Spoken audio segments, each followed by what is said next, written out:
बिस्मिल्लाहिर्रहमानिर्रहीम। अस्सलाम वालेकुम व्यूअर्स, स्टूडेंट्स, कैसे हैं आप? ठीक ठाक हैं? अल्हम्दुलिल्लाह आप बिल्कुल ठीक ठाक होंगे इंशाल्लाह। और बेटा आज हम शुरू करने जा रहे हैं अल्कीन्स की रिएक्टिविटी के बारे में। लास्ट टाइम बेटा हमने पढ़ा था अल्कीन्स की प्रेपरेशन के बारे में, और आज बेटा हम पढ़ेंगे उसकी प्रॉपर्टीज़ और रिएक्टिविटी के बारे में। तो बेटा अल्कीन है, जैसे बेटा हमने अल्केन्स की प्रॉपर्टीज़ पढ़ी थी कि इसके पहले 4 मेंबर जो से हैं अल्केन के, वो गैसेज हैं, सॉन जो कार्बन आइटम बढ़ते जाते हैं वो लिक्विड से सॉलिडिफाई मुंतकिल होते जाते हैं। इसी तरह बेटा यहाँ पर देख लें आप कि अल्कीन है, उसके पहले 3 मेंबर जो से हैं ब्यूटीन तक वो गैसेज हैं, फिर पेंटीन से ऑनवर्ड C15 तक हैं लिक्विड्स हैं, C15 से ऑनवर्ड जो से हैं वो सॉलिड्स हैं। ये प्रॉपर्टीज़ तो बेटा आपने हर एक की याद करनी है। अल्काइन में भी बेटा हम ये प्रॉपर्टीज़ पढ़ेंगे कि जो कार्बन आइटम बढ़ते जाते हैं तो साइज़ बड़ा होता जाता है, तो जो हाइड्रोकार्बन्स हैं वो गैसेज से लिक्विड से फिर सॉलिडिफाई होते जाते हैं due to London dispersion forces. जो साइज़ बढ़ता जाता है और अट्रैक्शन मॉलिक्यूल्स में बढ़ती जाती है अल्केन्स के, हाइड्रोकार्बन्स के। तो बेटा कुछ प्रॉपर्टीज़ और भी हैं अल्कीन्स की, ज़रा देखें कि अल्कीन्स जो सी है वो वाटर में तो सॉल्युबल नहीं है, लेकिन ये अल्कोहल में क्या है, ये सॉल्युबल है। जैसे बेटा मैंने लिखा हुआ है सॉल्युबल इन अल्कोहल, और ये हल्की सी पोलर होती है। अल्केन तो बहुत नॉन पोलर है, वो तो है ही नॉन पोलर, लेकिन ये जो हमारे पास अल्कीन है ये थोड़े से पोलर होते हैं, जिसको कहते हैं वीकली पोलर, लेकिन वाटर जितने पोलर नहीं होते। ठीक है, और ऐसा क्यों होता है, इसकी वजह क्या है इसके वीकली पोलर होने की, कि इसका एस करैक्टर ज़रा ज़्यादा है अल्केन से। अल्केन के अंदर एस करैक्टर 25% है और अल्कीन के अंदर क्या है 33.334% है। ठीक है, जो एस करैक्टर बढ़ता है तो कंपाउंड के अंदर पोलैरिटी भी बढ़ती जाती है। ठीक है जी, और लिखा हुआ कि वीकली पोलर क्यों है ये, ड्यू टू sp2 हाइब्रिडाइजेशन। और तीसरी बात क्या है कि इसकी एक नाखुशगवार सी स्मेल है, कैरेक्टरिस्टिक स्मेल है, और ये लाइट वाले शोले ल्यूमिनस फ्लेम के साथ ये जलती है। अब यहाँ पर आ जाए ज़रा रिएक्टिविटी ऑफ अल्कीन के बारे में। बेटा जैसे आप जानते हैं कि अल्कीन के अंदर एक सिग्मा बॉन्ड होता है कार्बन कार्बन के दरमियान, और एक पाई बॉन्ड होता है। पाई बॉन्ड कैसे बना होता है, due to parallel overlapping of the unhybridised orbitals. तो बेटा ये भी हमारे पास 2pz ऑर्बिटल्स है, ये लेफ्ट कार्बन का, ये भी 2pz ऑर्बिटल है राइट कार्बन का, इन दोनों के पास एक एक इलेक्ट्रॉन है। तो बेटा ये पैरेलल ओवरलैपिंग करेंगे तो ये पाई बॉन्ड बन जाएगा। अब हमने तो बेटा इस पाई बॉन्ड को तोड़ना है, क्योंकि हम इसकी रिएक्टिविटी स्टडी करेंगे। तो बेटा आप पढ़ चुके हैं पार्ट 1 के अंदर कि पाई बॉन्ड एक वीक बॉन्ड होता है और सिग्मा बॉन्ड एक स्ट्रॉन्ग बॉन्ड होता है। तो बेटा ये जो पाई बॉन्ड है तो बेसिकली ये एक पेयर ऑफ इलेक्ट्रॉन से बना हुआ है। ठीक है, अगर एक अपर लूप के साथ लोअर लूप के साथ ओवरलैप होती है, मसलन कि कभी इलेक्ट्रॉन डेंसिटी ऊपर है कभी इलेक्ट्रॉन डेंसिटी नीचे है, ऐसा कभी नहीं होगा कि लेफ्ट वाले कार्बन का इलेक्ट्रॉन ऊपर है और राइट वाले का नीचे, ऐसा बॉन्ड कभी भी नहीं बनता क्रॉस वाला। अपर लूप के साथ लोअर लूप के साथ, यानी कि pair of electron he move करते रहते हैं। और अगर जिसके पास पेयर ऑफ इलेक्ट्रॉन डीलोकलाइज्ड हो, यानी कि डीलोकलाइज मींस कि वो मूव करना चाहता है, वो मूव कर रहा है, उसकी पोजीशन चेंज हो रही है, तो उस कंपाउंड को आप न्यूक्लियोफाइल भी बोलते हैं। तो इट मींस के due to delocalisation of pi electron it act as nucleophile, और इस पेयर ऑफ इलेक्ट्रॉन को रिएक्ट करवाने के लिए आपको कोई इलेक्ट्रोफाइल चाहिए। जो इलेक्ट्रोफाइल के पास आएगा तो ये पेयर ऑफ इलेक्ट्रॉन झपट्टा मारेगा इसके ऊपर, इलेक्ट्रोफाइल के ऊपर, उसके अपने साथ बॉन्ड बनाएगा। ठीक है, उनके इलेक्ट्रोफाइल को पेयर ऑफ इलेक्ट्रॉन की जरूरत है, तो इसका पेयर ऑफ इलेक्ट्रॉन डीलोकलाइज है, वो तैयार है बॉन्डिंग के लिए, आप इस तरह कह सकते हैं। ठीक है, अब इसके मजीद रिएक्शंस हम समझते हैं, इसकी रिएक्टिविटी को मजीद आप समझ जाएंगे। तो पहला बेटा पॉइंट है इसका हाइड्रोजनेशन रिएक्शन, और ये एडिशन रिएक्शन की पहली टाइप है, क्योंकि देखें यहाँ पर मॉलिक्यूल ने ऐड होना है। ठीक है ना, पाई बॉन्ड है, पाई बॉन्ड टूटेगा, दोनों कार्बन के पास एक एक एलिमेंट की डेफिशिएंसी आ जाएगी, तो एक मॉलिक्यूल उसके ऊपर ऐड हो सकता है। ठीक है जी, और ये मोलेकुलर एडिशन कंपाउंड देते हैं, इसमें मॉलिक्यूल ऐड होगा तो उसको एडिशन रिएक्शंस बोलेंगे। ठीक है, तो पहला पॉइंट आता है हाइड्रोजनेशन, इसका मतलब होता है एडिशन ऑफ हाइड्रोजन। ज़ाहिर सी बात है, आप देखें ये आपने पहले भी पढ़ा हुआ है कि इथीन में हाइड्रोजन ऐड हो रही है निकल की मौजूदगी में, ये कंडीशंस हैं और अल्केन बनेगा, और ये है हीट ऑफ हाइड्रोजनेशन, जिसको बेटा आपने कहा था कि ये एक्सोथर्मिक रिएक्शन है 120 किलो जूल पर मोल। तो बेटा ये रिएक्शन आपने अल्केन की तैयारी में भी पढ़ा था, जिसको आपने सबाटियस-सैंडर्स रिएक्शन का नाम दिया हुआ है, ये बेटा आपने पहले पढ़ा हुआ है। अब जरा इसी रिएक्शन के बारे में मज़ीद फर्दर बात करते हैं। ये है एक अमेरिकन इंजीनियर था मरे रैने, उसने क्या काम किया, उसने निकल को मसन के अखज़ किया निकल एल्यूमिनियम अलॉय से, जो बाद में कहलाई रैने निकल। ये निकल एल्यूमिनियम अलॉय है, निकल है, एल्यूमिनियम है, इनका मेटालिक बॉन्ड है, इसको बेटा कास्टिक सोडे के अंदर मिक्सअप किया गया और आहिस्ता आहिस्ता निकल ऊपर तैरनी शुरू हो गई। तो वो जो निकल ऊपर आई थी वो क्या थी, रैने निकल उसको बोलते हैं, जो बेटा मैंने ब्लू से लिखा हुआ है, ठीक है। और निकल एल्यूमिनेट और साथ में हाइड्रोजन गैस निकलती है, ये 3/2 उसको बैलेंस के लिए लिखा हुआ है। इसके बाद वो कहता है कि ये हाइड्रोजनेशन है अल्कीन की कर रहे हैं, ये कहाँ कहाँ पे इस्तेमाल होती है। रैने निकल की भी यहाँ पर यूजेस हैं कि वेजिटेबल घी बनाने में काम आती है, क्योंकि ये हमारे पास ऑयल के अंदर ये अल्कीन फंक्शनल ग्रुप होता है, ठीक है ना। जैसे ही बेटा आप हाइड्रोजनेशन करते हैं तो वो घी बन जाता है, वो सैचुरेटेड बन जाता है। तो वेजिटेबल घी बनाने में काम आती है, एनालिटिकल पर्पस में काम आती है, किसी भी चीज़ की क्वांटिटेटिव देखनी हो कि कितने पाई बॉन्ड है, कितने डबल बॉन्ड है, तो उसको देखने के लिए निकल का इस्तेमाल हम करते हैं, और कुछ लेबॉर्ट्री वर्क के लिए इस्तेमाल होती है ये रैने निकल। तो ये बेटा पहला पॉइंट हमारा हो गया हाइड्रोजनेशन। दूसरा बेटा हमारे पास है एडिशन ऑफ हाइड्रोजन हैलाइड या हाइड्रोहेलोजिनेशन भी बोलते हैं, किसी की बुक या हेल्पिंग बुक में लिखा होगा hydrohalogenation, addition of hydrogen halide को बोलते हैं। तो बेटा हैलोजन एसिड, हाइड्रोजन हैलाइड मतलब कि HX का नाम है, HX को बोलते हैं हैलोजन एसिड्स या हाइड्रोहेलोजिनेशन या हाइड्रोजन हैलाइड। अब HX मीन हैलोजन्स, ये HI है, HCl है, HBr है, HF भी होता है, लेकिन HF एक वीक एसिड है, आप बेटा पार्ट 1 में पढ़ चुके हैं, और HI स्ट्रॉन्ग एसिड है, उससे कम HCl है, उससे कम HBr है। तो बेटा आप कोई भी एडिशन करवा सकते हैं, हमने यहाँ पे HCl HBr की एडिशन लिखी हुई है। ये देखें बेटा ये इथीन है, ये हमारे पास HX है, तो आप देख सकते हैं H यहाँ पर, X यहाँ पर, तो बेटा ये CH3 हो जाएगा, जब H यहाँ पर आएगा तो CH2X, ये बेटा हमारे पास हो जाएगा हेलो इथेन, ठीक है जी। हेलो मीन अगर क्लोरीन लगा हो तो क्लोरोइथेन, ब्रोमीन तो ब्रोमोइथेन, आयोडीन तो आयोडोइथेन।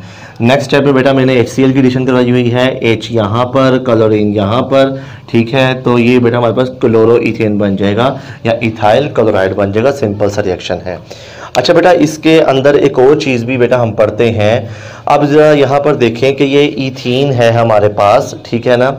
अगर मैं इसको यहाँ से हल्का सा कट करूँ, जहाँ पे डबल बॉन्ड है वहाँ से मैं हल्का सा कट करूँ, तो आप देखेंगे कि लेफ़्ट और राइट साइड पे same number of carbon atoms हैं, same number of hydrogen atoms हैं। देख लें यहाँ भी CH2 है, यहाँ भी क्या है CH2 है।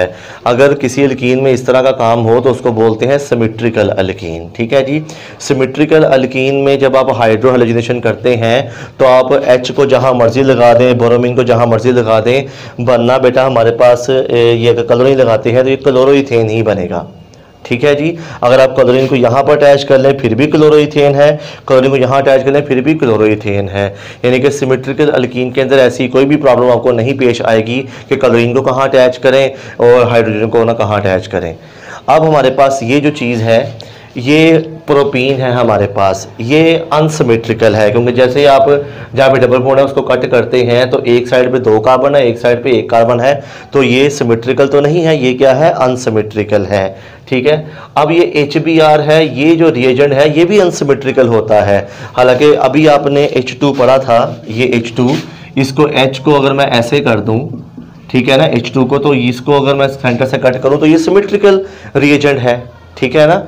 यहाँ भी H, यहाँ भी H, तो ये नॉन पोलर है। नॉन पोलर आप पार्ट 1 में पढ़ चुके हैं, नॉन पोलर सिमेट्रिकल होते हैं और पोलर जो से होते हैं वो अनसिमेट्रिकल होते हैं। आप इसको यहाँ से सेंटर से कट करें, एक साइड पे H, एक साइड पे ब्रोमीन, यानी कि जो अल्कीन सिस्टम है ये भी अनसिमेट्रिकल है और ये जो हमारे पास HBr है ये भी क्या है अनसिमेट्रिकल है, ठीक है जी। तो वो कहता है कि यहाँ पर देखें कि ये अनसिमेट्रिकल रिएजेंट है, ये भी अनसिमेट्रिकल एल्कीन है, ये अनसिमेट्रिकल रिएजेंट है। देखिए पहले आप H को यहाँ पर भेजिए, ब्रोमीन को यहाँ पर भेजिए तो क्या बनेगा 1 ब्रोमो प्रोपेन। अब आप ब्रोमीन को इस कार्बन पे भेज दे सेंटर में और H को फ्रंट वाली कार्बन पे भेज दे तो क्या बनेगा 2 ब्रोमो प्रोपेन। क्योंकि बेटा इन दोनों कार्बन पे तो एडिशन ही ना होनी है, एडिशन किन कार्बन के दरमियान होनी है जहां पर डबल बॉन्ड है, इन दोनों में तो एडिशन हो नहीं सकती क्योंकि जिन दोनों कार्बन के दरमियान डबल बॉन्ड है वहीं पे HBr ने आना है, ठीक है ना। तो आपने पहले पॉइंट में पहले ब्रोमीन को फ्रंट कार्बन पे भेजा, फिर दूसरे स्टेप में ब्रोमीन को सेकंड कार्बन पे भेजा।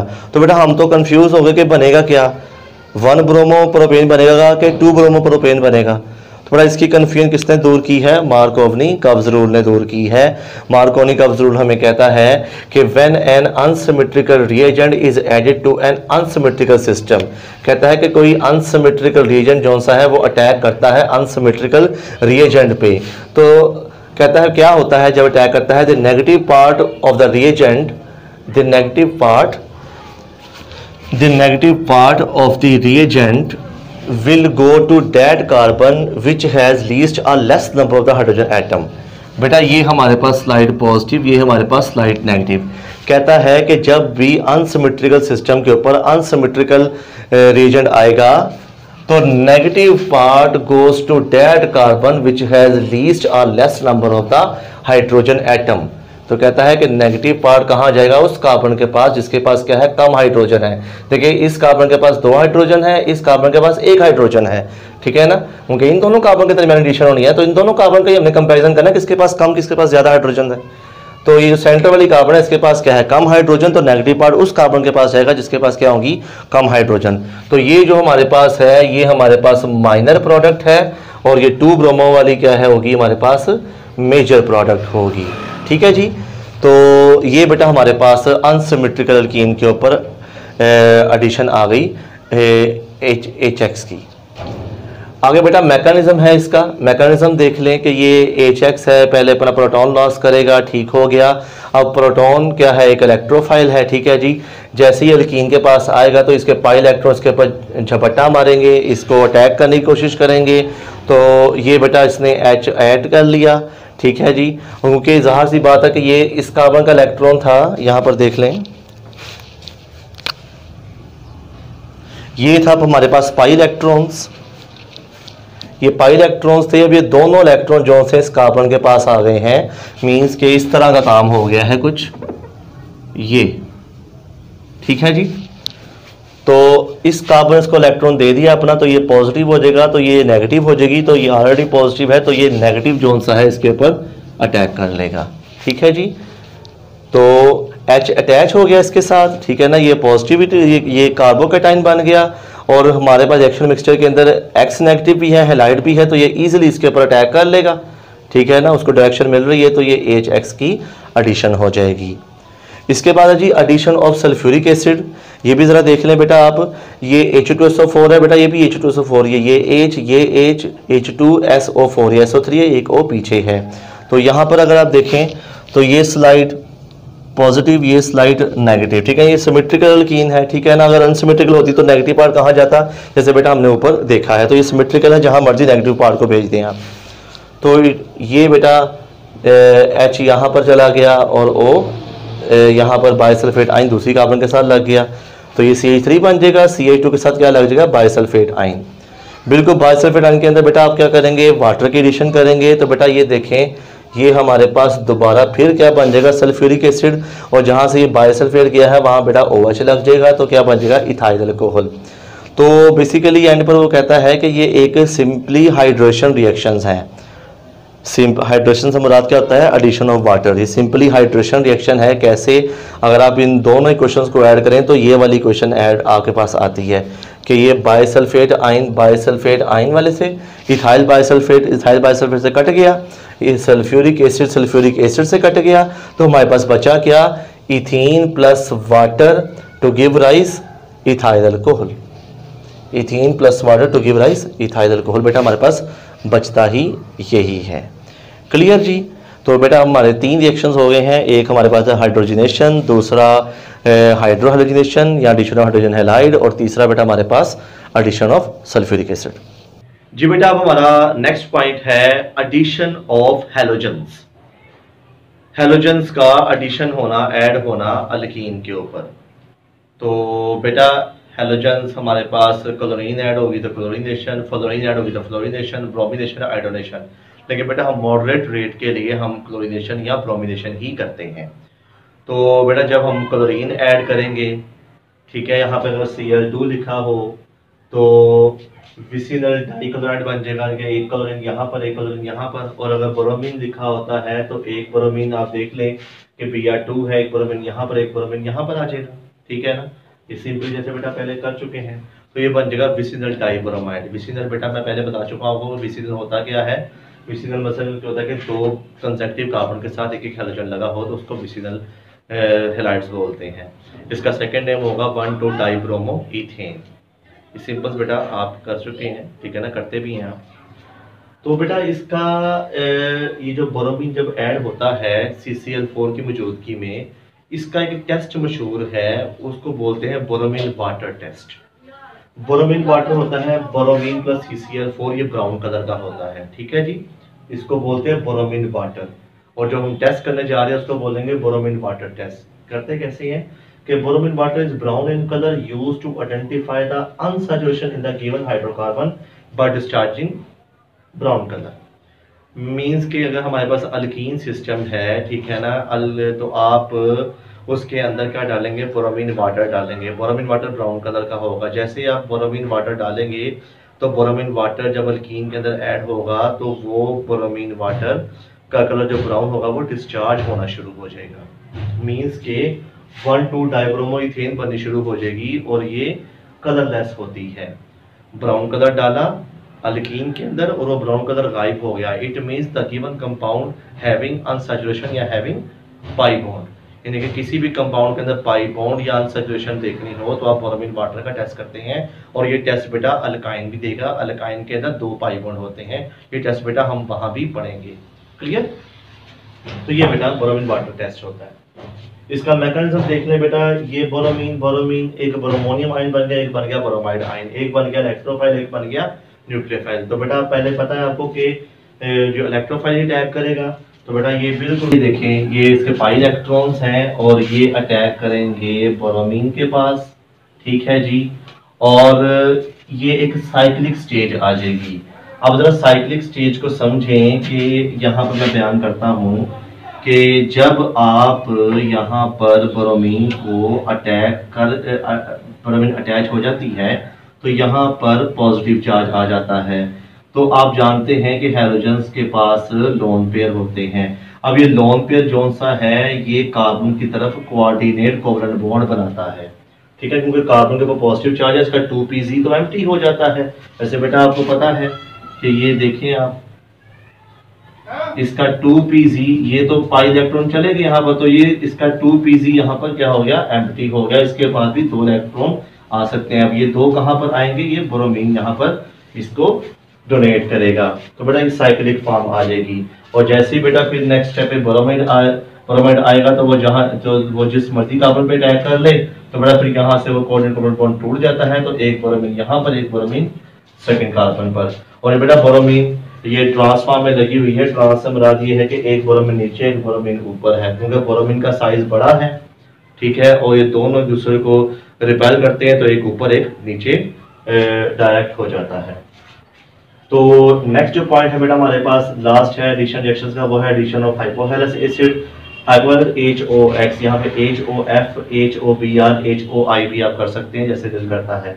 तो बेटा ये हमारे पास X2 है, हैलोजेंस है, ये हमारे पास वाटर है। तो ये बेटा HX HCl बन गया, फर्ज करें तो ये HOX बन गया, इसको बोलते हैं हाइपोहेलस एसिड। ठीक है, अब यहाँ पर देखें पोलैरिटी कहाँ पर आ रही है, ये स्लाइड नेगेटिव है, ये स्लाइड पॉजिटिव है। क्यों? क्योंकि ऑक्सीजन और X का हैलोजेंस का अगर देखेंगे कंपैरिजन तो ऑक्सीजन ज्यादा इलेक्ट्रोनेगेटिव है। ठीक है जी, तो OH इस कार्बन पर, X दूसरी कार्बन पर ऑटोमेटिकली आ जाएगा। अगर ये हमारे पास अनसिमेट्रिकल की होती तो OH कहाँ जाता, जहां पर तो उस कार्बन पे के पास जाता जहां पर कम हाइड्रोजन होते। ठीक है, ये HOCl का लिखा हुआ है। उसी तरह ये OH यहाँ पर और क्लोरीन यहाँ पर, क्योंकि यहाँ पर ये स्लाइड नेगेटिव, ये स्लाइड पॉजिटिव है। अभी देखिए अगर यहाँ पर हेलो को मैं हटा दूं तो ये बन जाएगा इथाइल अल्कोहल, तो ये बन जाएगा हेलो अल्कोहल बन जाएगा, या हेलो हाइड्राइन बोलते हैं, ये क्लोरो अल्कोहल या क्लोरो हाइड्राइन बोलते हैं इसको। ठीक है, तो बेटा हमारे एडिशन रिएक्शंस मुकम्मल हुए। नेक्स्ट वीडियो में बेटा हम पढ़ेंगे इसके ऑक्सीडेशन रिएक्शंस। तो आज के रिएक्शंस कैसे लगे हमें कमेंट सेक्शन पे जरूर बताइएगा। तब तक के लिए अल्लाह हाफिज।